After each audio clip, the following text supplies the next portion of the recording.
I hadn't met Brother yet then, but I heard that song. I was like, I got to put that song in there. So, hip hop artist and activist, Jasiri X, brother. Thank you.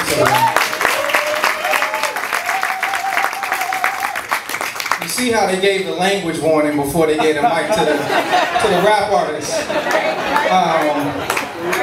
I want to first start, I'm honored to be on this panel. It's August body. Up here, I want to thank Busboys and Poets and Mr. Shalel and Alicia for having us here, opening the door for us. I also want to thank, as a hip hop artist, I do want to thank Dr. Ben for being here and defending us and defending my right as a hip hop artist. You know what I'm saying? Dr. Ben Shades Muhammad right there. You know what I mean? Son, because he has defended us. Yes. We caught up in the rap, so don't worry about it. Everything all right. Keep on rapping. All right. Thank you, brother. He said keep on rapping. We caught up in the rap. I want to also thank DC Ferguson, who has been shutting it down. You know what I'm saying? Putting their bodies on the line. Because it's one thing to, social media is good and that's necessary, but it's another thing to go out and put your body on the line and your body between traffic and your body in front of all police officers and demand your humanity. And I really, and this is no disrespect for whoever put the panel together, but I'm really uncomfortable that there's not a young woman on the panel. I'm uncomfortable with that because everywhere I've gone, whether it was in Ferguson, whether it was New York or DC or Pittsburgh, it's young black women on the front line, organizing, letting their voice to the shoulder. My sister Erica right there, so hopefully when we open it up, we can pass the mic because it's necessary. I don't know if my brother D. Ray is still on the line. I just want to thank him. I was able to meet the brother. His work is so important because he has really become our media. Really, it's to hell with Fox News, to hell with turncoat, weak, cowardly, wannabe representatives like Don Lemon. We don't need you today. Because we can log on, we can get the information from individuals like D. Ray, who's right on the front line and could give us to it unfiltered. And I just want to say the work of D. Ray and Netta and Larry and Chef and Tori, Brittany, Ashley, and the Lost Voices. They're not only making history, but 100 years from now, our children's will be reading about what they're doing right now. This is a very, very important work, and I'm honored to follow them. I want to say to the elders, you know what I'm saying? Stop telling us to be peaceful. Stop it. If you aren't courageous enough and strong enough to turn to those police officers that are murdering us every 20 hours and tell them to be peaceful, then just be quiet, don't say nothing. But to turn to us as we're being killed and tell us to be peaceful is the height of selling out. Because we are your children.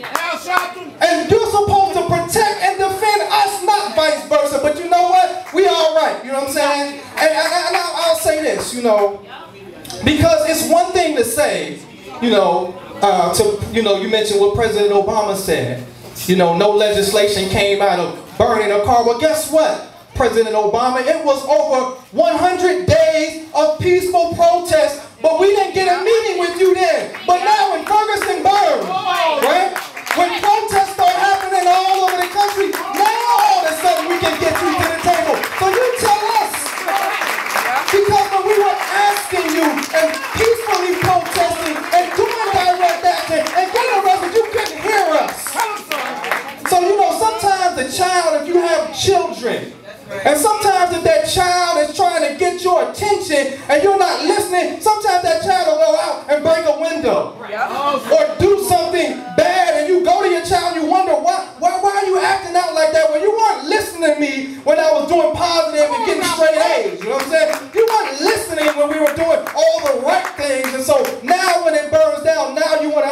conversation about putting cameras on police. Well, guess what? It was a video camera that showed Eric Garner being choked down by NYPD. It was a video camera that showed John Crawford being shot down within seconds of encountering police in a Walmart in Ohio. A video that showed 12-year-old Tamir Rice being killed within seconds by Cleveland Police Department. So if there's no indictment in those cases, then what will a video camera help when an officer can just turn the camera off or turn the mic on and say, oh, but we didn't get the footage that day. Right. You know, this is weak leadership, and this is why we're not listening to you anymore. And this is why you can't come to us with no Democratic agenda when it's a Democrat named Governor Nixon, a Democrat named McCullough, a Democrat named Rhoda, doing all types of madness in Missouri. So Democrats, get your people and get your party.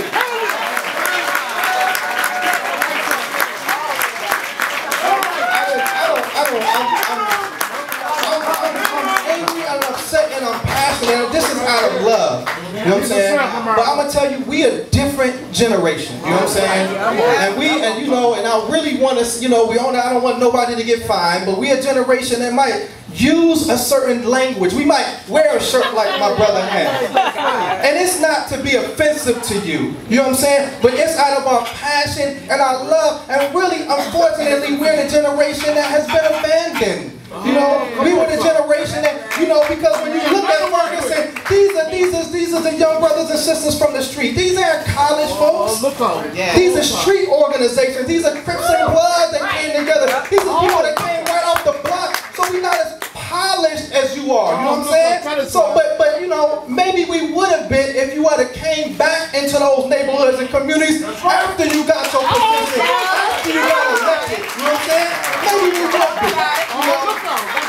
So I just want to say, you know, we love our community and we love you. And to our elders, we would listen to you if you showed strength. You know? But if you show weakness in the face of our murders, then we cannot. Come on, son, I love you. Come on. And so I just want to say once again, you know what I'm saying, in solidarity with my folks. My brother said this is, you know, they thought it was just another death, you know, and they thought it was going to be business as usual. And then 116 or 15 to 16 days later, it's grown. You know what I'm saying? The fire that was really lit wasn't no building or wasn't no car. You know what I'm saying? You lit a fire in the heart of this generation, and it's burning and it's raging. And the only thing that's going to put us out is when you give us some damn justice. But if we ain't getting no justice, we setting the whole country on fire, the fire of our spirit, until we get it. Peace out.